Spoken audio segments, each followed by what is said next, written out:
இன்னைக்கு நான் healthy lunch சொல்ல போகிறேன். இதை பார்த்து லைக் பண்ணி சப்ஸ்கிரைப் பண்ணுங்கள், கமெண்ட் பண்ணுங்கள். இன்னைக்கு ஹெல்த்தி லஞ்சுன்னு பார்த்தீங்கன்னா காராமணி, குட்டை காராமணி, பெரிய காராமணி பொரியல் பண்ணியிருக்கேன். எங்கள் மாடி தோட்டத்தில் விளைஞ்சது. அது பார்த்தீங்கன்னா நார்ச்சத்து காய்.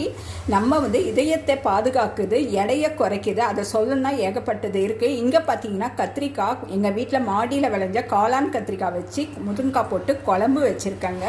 இதுக்கு சூட்டபிளாக வச்சுருக்கேன். அங்கே பார்த்தீங்கன்னா கறி பண்ணியிருக்கேன். அது பார்த்தீங்கன்னா பெண்களுக்கும் சரி, சுகர் இருக்கிறவங்களும் சாப்பிட்லாங்க. கருப்பட்டி, உளுந்த மாவு, உளுந்துனாவே நமக்கு ஸ்ட்ரென்த்து. அது தவிர நல்லெண்ணெயை வச்சு பண்ணியிருக்கேங்க. ஸோ தாராளமாக சாப்பிட்லாம். அது களி. அதுக்கு பக்கத்தில் வாழைக்காய் வறுவல் பண்ணியிருக்கேன். வறுவல்னால் எண்ணெய் கொஞ்சமாக ஊற்றி பண்ணியிருக்கேங்க. சாதத்துக்கு, இந்த தயிர் சாதத்துக்கு சாப்பிட்ற மாதிரி. மேலே பார்த்தீங்கன்னா சங்குப்பூட்டி, அது எங்கள் மாடி தோட்டத்தில் விளைஞ்சது. இந்த மாதிரி சூட்டபுளாக செஞ்சு சாப்பிட்டு நம்ம ஆரோக்கியமாக இருக்கலாங்க. தேங்க்யூ.